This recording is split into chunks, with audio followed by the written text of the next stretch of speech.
Yiruma's River Flows in You is perhaps the modern equivalent of Beethoven's Fyrolese. Very well known and appreciated for its perfect combination of simplicity and expressiveness.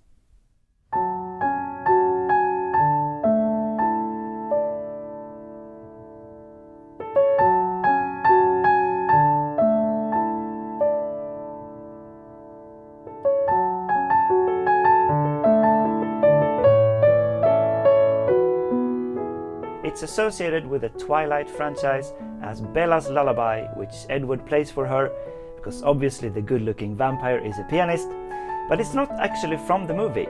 When they made it in 2008, they used another composer, and that Bella's Lullaby is basically the main theme and another very decent piece. But before that, when the book first came out in 2005, Yiruma started to get popular in his own right, and apparently the fan base of the books on the internet forums, the Twihards, decided that this piece fit perfectly as Bella's Lullaby before they had even made the movie.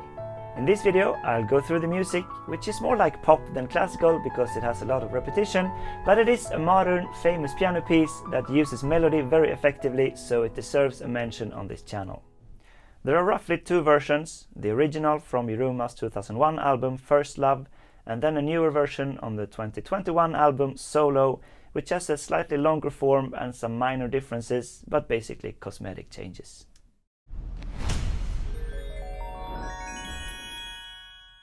It starts by introducing kind of the main idea of the piece, going between A and G sharp. And then falling down.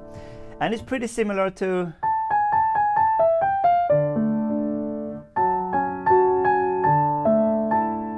although it's not in the same key. In the Fyrolese, if it's in D minor, the A is the 5th, starts on the 5th. And in the River, if it's in F sharp minor, the A is the 3rd, the minor 3rd. So it's slightly different. It's kind of tentative. You try this idea and then stay still and then try again a second time. Also F sharp minor, D, and always, very often the left hand does this, 2/5 and lands on the 9 or the 2nd scale degree of the chord. This very open, nice sound. After the second time we get it again and it kind of kicks off the verse with some energy. And what's the melody here? Let's do it with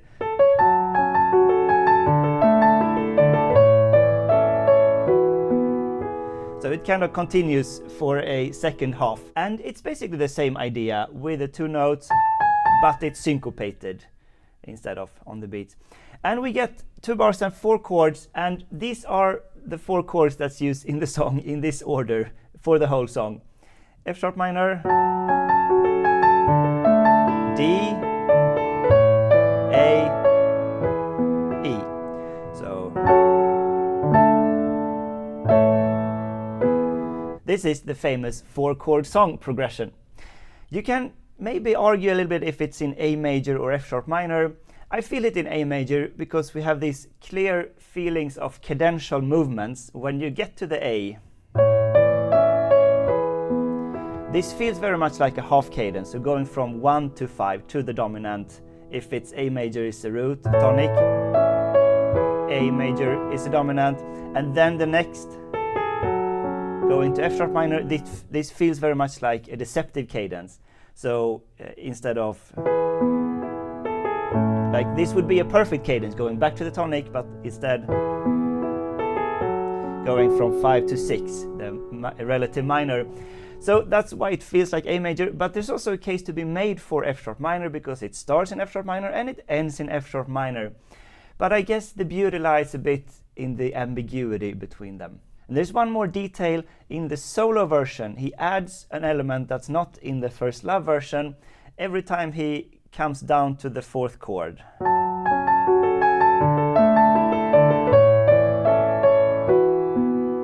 He adds this F sharp over the E.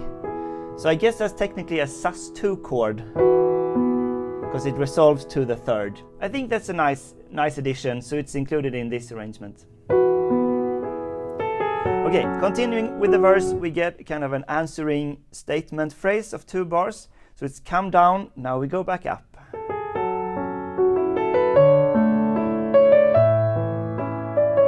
It's the same chords. And then after 4 bars, we get a repeat of these 4 bars. So back to the wiggling between A and G sharp. But instead of going down here, it goes. So it's actually the same note, but an octave higher. But it completely changes the meaning, the musical meaning of reaching up and more pressing. Super nice ornament. Here also extra color with the minor 7. Also the D, so when we have the C sharp on the D, it's kind of a major 7th, coloring, nostalgic. Okay, so we had 2 times 4 bars of the verse section. Now we go into the chorus section, if you can call it that in an instrumental pop song like this. So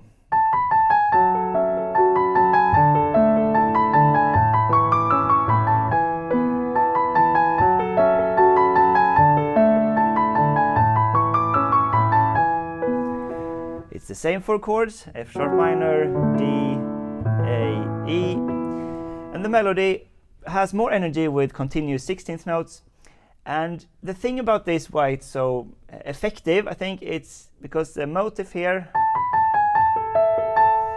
it's these 2 beats and it's repeated 3 times and hits the same melody note but over 3 different chords. So first F sharp minor. So it's the same in the melody but the chord changes. It's very catchy.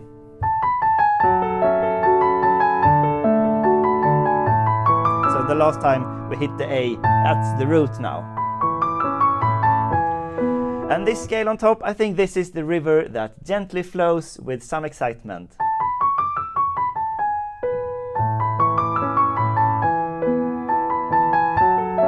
The deceptive cadence there going back to minor. So this basically comes 4 times as the chorus. So second time is the same.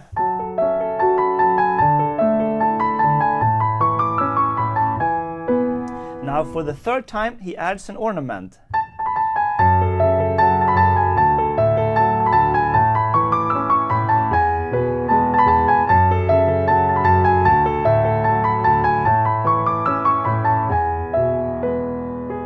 For the third and fourth time, like can't contain the excitement, like jump in the step. Very nice.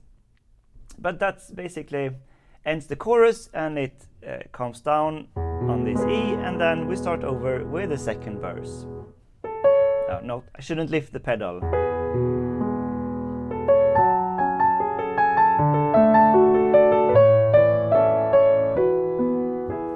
So a slight variation here. In this arrangement we have another color of the chord.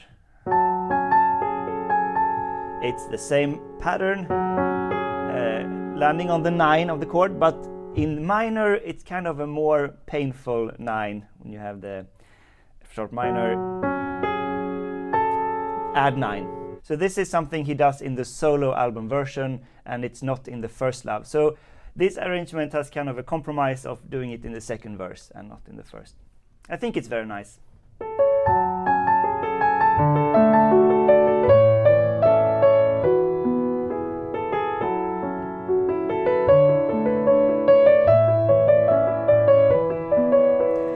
Here, on the other hand, this is in all the versions, he adds these echoes in the 16th notes.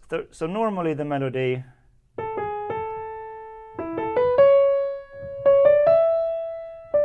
goes like that, but then it's like a perfect space to fill in with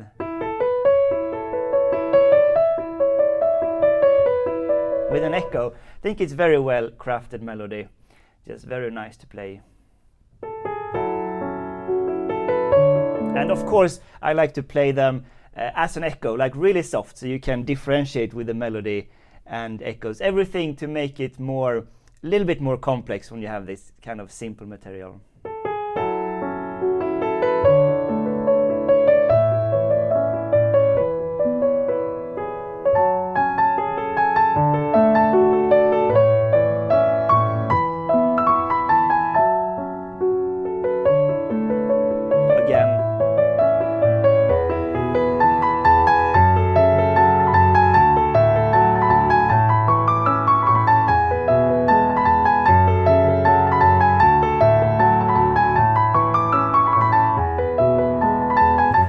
So it goes into the return of the chorus section. Now we have this ornament. You can actually call it a mordant. It's kind of fun, the way it's placed maybe. Now we have it from the beginning, but when we get to the third time, we have this opportunity of a very nice, like, minimalistic moment of keeping the same material but slightly vary the kind of execution of the surface of it. And he does this but slightly differently in the versions. So the third time he leaves out the mordant. This is how he does it in the first love. So the second time of the chorus, so if I play the second time of the melody,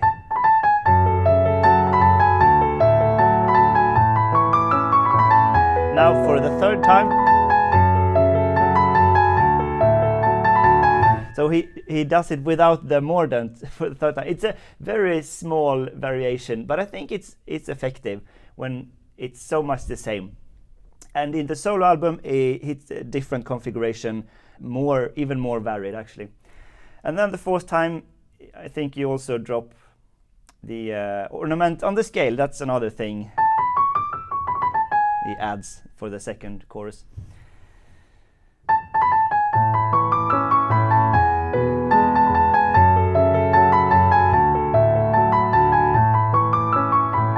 But it calms down in the end.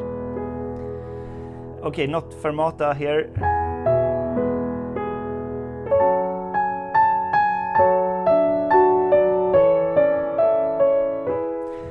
So this goes, of course, back to the verse part section again, but now it's calmer.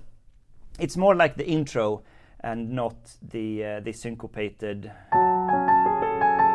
not that type of the verse, but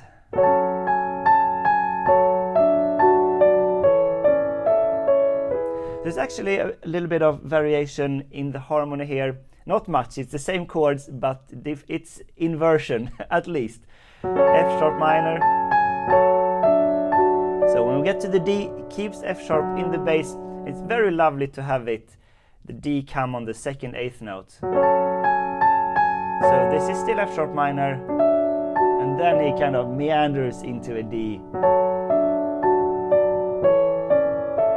Also A with E in the bass. Like, I take every variation I can get when it's music like this.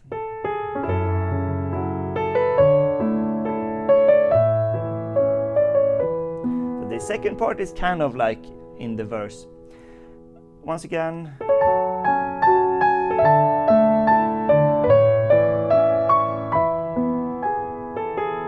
Kind of jumping between the octaves a bit.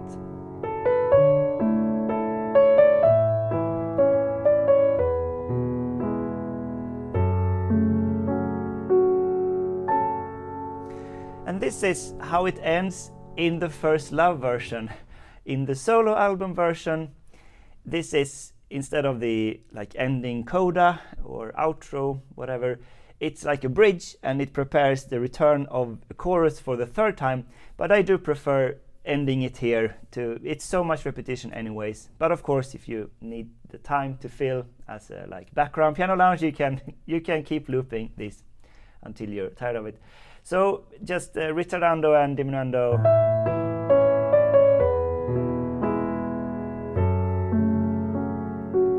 And tender F sharp minor ending. That's Yiruma's River Flows in You. Thanks for watching Sonata Secrets, and I'll see you in another video.